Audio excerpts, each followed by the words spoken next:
आज की अनुग्रहित सुबह के लिए परमेश्वर के नाम की महिमा होने पाए। मेरे सभी प्रियजनों के साथ प्रभु यीशु मसीह के नाम में मेरा स्नेह अभिवादन आज आप सबके साथ में बांटती हूँ। आज की सुबह परमेश्वर ने जो वचन हमें दिए हैं वो है इब्रानियों की पुस्तक, उसका 5वां अध्याय, उसका 7वां, 8वां और 9वां वचन। 7वां वचन, यीशु ने अपनी देह में रहने के दिनों में ऊंचे शब्द से पुकार कर और आंसू बहा कर परमेश्वर से जो उसको मृत्यु से बचा सकता था प्रार्थनाएं और विनती की और भक्ति के कारण उसकी सुनी गई। 8वां वचन, पुत्र होने पर भी उसने दुख उठा कर आज्ञा माननी सीखी। 9वां वचन, और सिद्ध बनकर अपने सब आज्ञा मानने वालों के लिए सदा काल के उद्धार का कारण हो गया। अनुग्रहित इन वचनों में से आज्ञा के अनुसार प्रार्थना करें, इस विषय पर आज की सुबह एक साथ हम मनन करें।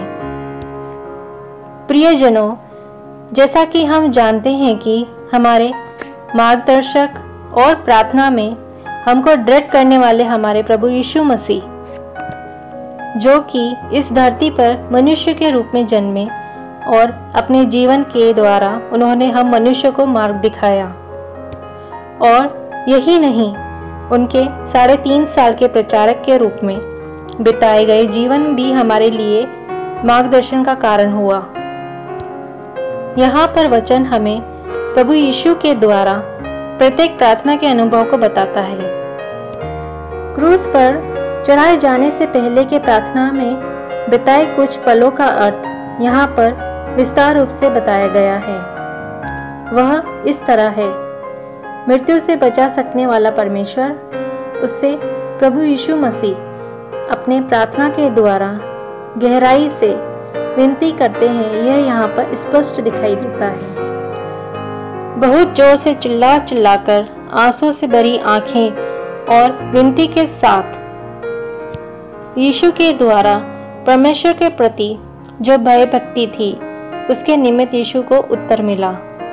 प्रत्येक अवस्था में यीशु मसीह परमेश्वर से विनती करते हैं कि यदि तू चाहे तो इस कटोरे को मेरे पास से हटा ले, तो भी मेरी नहीं परंतु तेरी ही इच्छा पूरी हो।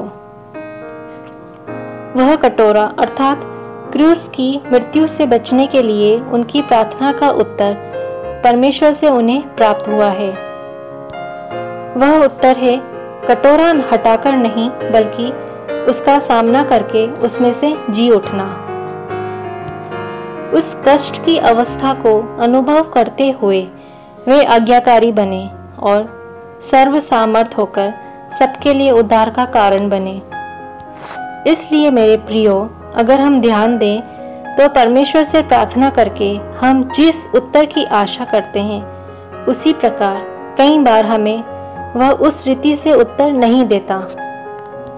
इसलिए प्रार्थना की सफलता का मतलब ये नहीं है कि हम प्रार्थना में प्रभु यीशु मसीह से जो मांगा गया है वह सब हमें मिल जाए, बल्कि प्रत्येक विषयों में भय और याचना के साथ पूर्ण हृदय से परमेश्वर के साथ समय व्यक्त करेंगे तो परमेश्वर हमें अवश्य उत्तर देंगे।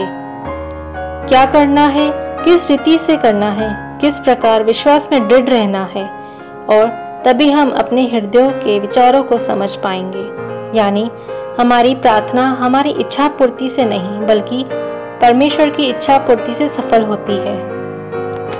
इसलिए आज मेरे प्रियजनों के साथ जो बांटना चाहती हूँ वह है ऊंचे शब्दों से पुकार कर प्रार्थनाओं और विनती के द्वारा परमेश्वर को पुकारने के समय परमेश्वर हमसे चाहते हैं कि हम आज्ञाकारी बने।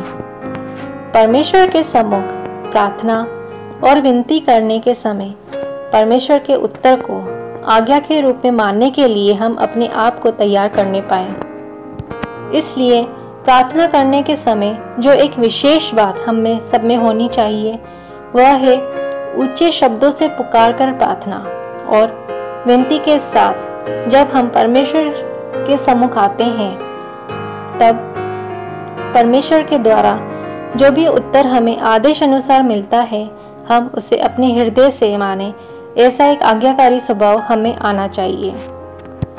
हॉस्पिटल में काम करने वाली नर्स को अचानक वहां की मैनेजमेंट ने कोविड-19 वार्ड में शिफ्ट कर दिया।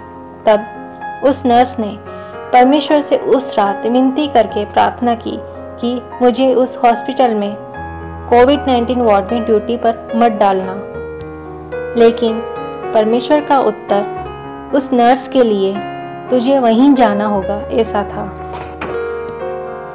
आज्ञाकारी बनकर उस नर्स ने कुछ दिन काम करने के बाद अनुभव किया कि कितना अच्छा और श्रेष्ठ काम है इन कोविड-19 बीमारों की देखभाल करना, और साथ ही वह उनके बीच उन्हें तसल्ली देकर और परमेश्वर के वचनों को उनके बीच में बांटकर आशा और उम्मीद की किरण दे सकती है।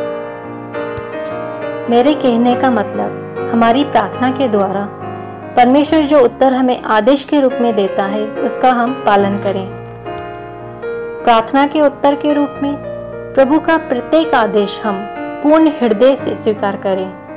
यही प्रार्थना की सफलता है। आप सभी का दिन परमेश्वर द्वारा अनुग्रहित हो। सभी को जय मसीह की।